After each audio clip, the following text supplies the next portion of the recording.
बाइकबाट गर्दा फाइदा हुन्छ कि साइकलबाट नि तपाईँको पोइन्ट अफ भ्यूबाट 2 वर्ष भयो भनेपछि तपाईँले सायद यसको एन्सर दिनको लागि पनि राइट पर्सन नै हुनुहुन्छ जस्तो लाग्यो क्या मलाई। बाइकबाट गर्दा हुन्छ कि साइकलबाट? अब यस्तो अब मैले बाइकमा गरेको छैन हो कि होइन, मैले बाइकमा गरेको छैन, तर म यो भन्छु कि अब बाइकमा भन्दा साइकलमा राम्रो हुन्छ। किनभने अब बाइकको पनि फुड डेलिभरी चार्ज अब त्यति नै हो, साइकलिस्टलाई दिने पनि त्यति नै हो, बाइकरलाई दिने पनि त्यति नै हो।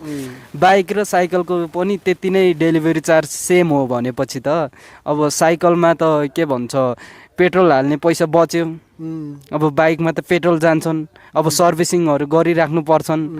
अब हजुर आफै भन्नु त साइकलिस्टलाई नै राम्रो हुन्छ नि यसो सोच्दाखेरि, किनभने साइकलमा पेट्रोल चाहिँदैन। अनि सोच्दाखेरि मात्र होइन कि यो रियालिटी पनि हो कि, किनभने अब म सँगसँगै काम गर्ने साथीहरू बाइकमा काम गर्ने साथीहरू पनि हुनुहुन्छन्, दाइहरू पनि हुनुहुन्थ्यो।